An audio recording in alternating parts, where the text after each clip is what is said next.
Belajar YouTube channel Soli Supriyadi hadir kembali menjumpai para siswa-siswi SMP ya di kelas 8. Semoga dengan kehadiran YouTube ini mampu memberi semangat untuk belajar kepada para siswa-siswi SMP dengan pembelajaran yang sangat asik.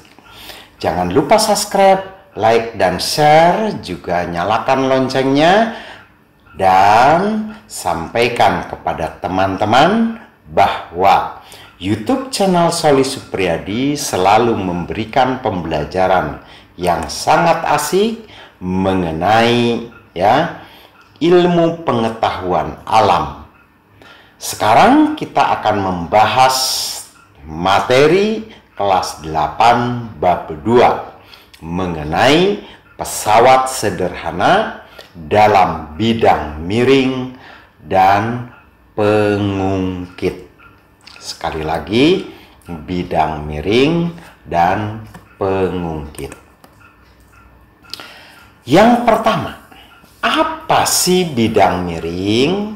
Nah, bidang miring. Perhatikan, itu adalah yang saya contohkan di sini adalah mengenai pengungkit, pengungkit. Tetapi, meja ini kalau kita ambil salah satu kakinya, satu pasang kakinya, maka meja ini akan membentuk bidang miring, gitu ya. Nah, seperti inilah bidang miring yang banyak digunakan oleh masyarakat untuk memudahkan melakukan usaha. Bidang miring merupakan bidang datar, bidang yang datar, yang diletakkan miring atau membentuk sudut tertentu sehingga dapat memudahkan gerak benda. Nah, itu bidang miring, Jadi sebenarnya bidang miring itu adalah merupakan bidang datar yang diletakkan secara miring. Mengapa?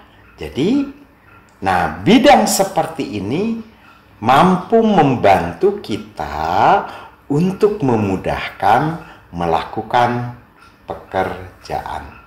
Sebagai contoh yang kami tampilkan di YouTube ini, seorang bapak yang akan menaikkan sebuah peti ke sebuah truk. Kalau dia angkat, kemungkinan itu akan mengalami kesusahan atau akan mengalami kerumitan.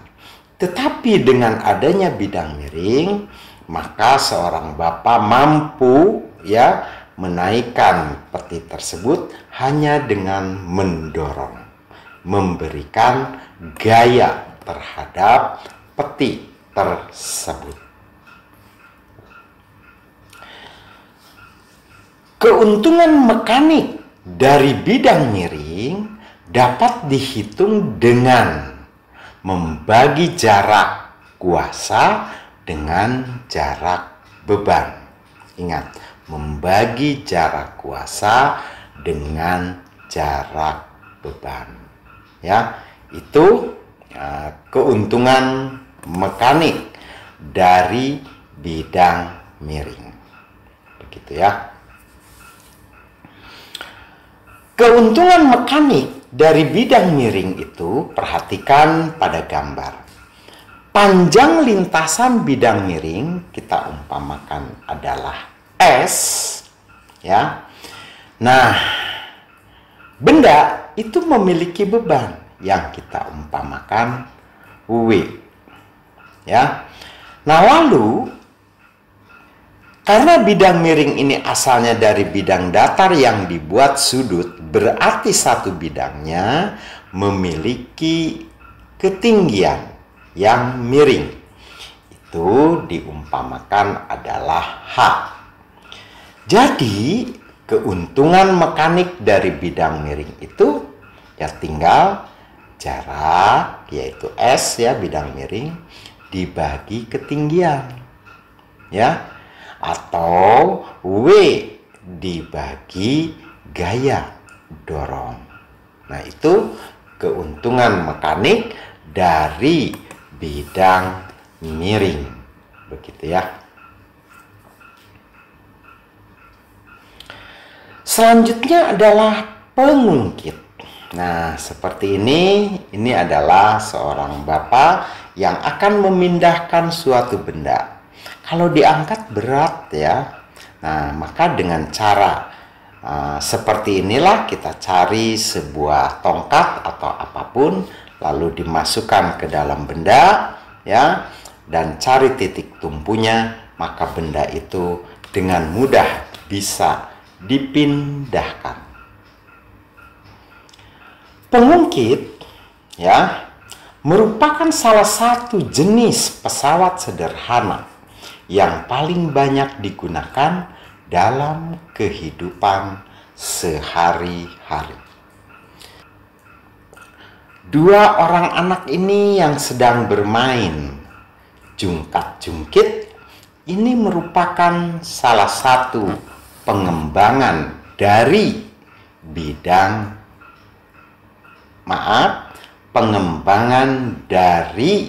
pengungkit. Contoh alat-alat yang merupakan pengungkit antara lain, obeng itu adalah dibuat berdasarkan prinsip pengungkit. Timbangan, ya, jungkat-jungkit, gunting, nah itu semuanya adalah diciptakan, ya, yang konsep dasarnya dari pengungkit. Nah, silahkan kalian mencari, siapa tahu ada kalian menemukan dari pengungkit itu bisa dikembangkan menjadi alat lain. Nah, ini kesempatan bagi kalian untuk menciptakan alat, ya, alat atau perkakas atau bahasa kerennya pesawat sederhana yang memudahkan untuk melakukan usaha. Gunting, linggis, jungkat-jungkit, pembuka botol, pemecah biji kenari, sekop, koper, pinset, dan sebagainya, itu semua merupakan pesawat sederhana yang dibuat atau diciptakan, ya, dari satu konsep, yaitu, ya, pengungkit, atau bahasa lain adalah tuas, ya. Jadi diciptakan dari tuas. Dari tabel 2.3 menjelaskan berbagai macam jenis pengungkit yang dikelompokkan berdasarkan variasi letak titik tumpu, lengan kuasa, dan lengan beban. Jadi saking banyaknya, ya, karena terlalu banyak perkakas atau alat pesawat sederhana yang diciptakan dari pengungkit atau tuas, ya, maka dikelompokkan bahwa tuas itu, ya, dilihat alat itu di manakah letak titik tumpunya. Nah, jadi ada dikelompokkan menjadi beberapa kelompok, ya, berdasarkan letak titik tumpu.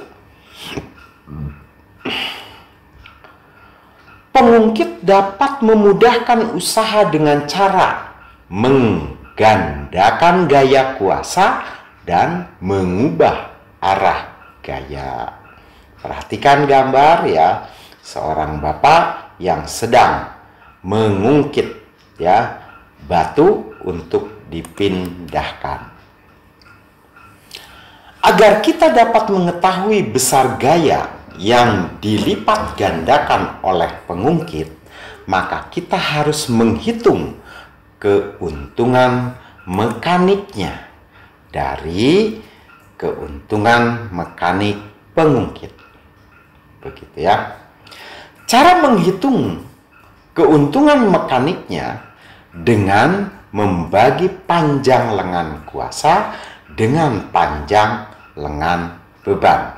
Berarti ya, keuntungan mekanik kita singkat dengan KM itu sama dengan FB ya, gaya beban per gaya kuasa, atau sama dengan lengan kuasa per lengan beban. Panjang lengan kuasa adalah jarak dari tumpuan sampai titik bekerjanya gaya kuasa. Nah, itu panjang lengan kuasa. Nah, panjang lengan beban adalah jarak dari tumpuan sampai dengan titik bekerjanya gaya beban. Nah, itu panjang lengan beban. Begitu ya.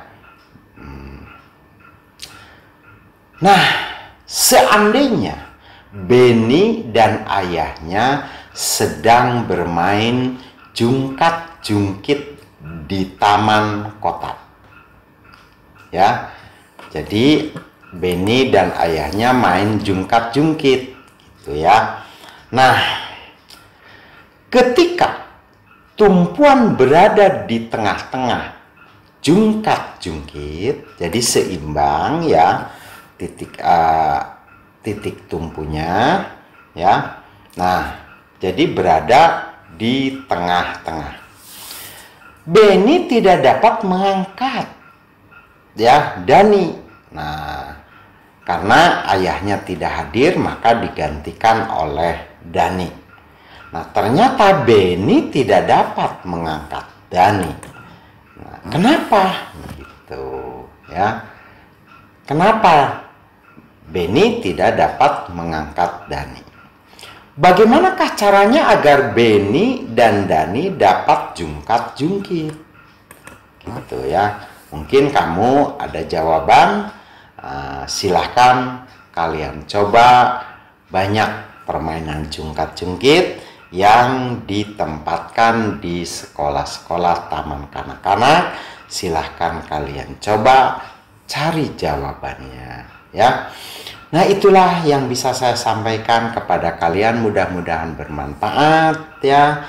Terima kasih telah hadir di YouTube channel kami. Jangan lupa subscribe dan nyalakan loncengnya ya.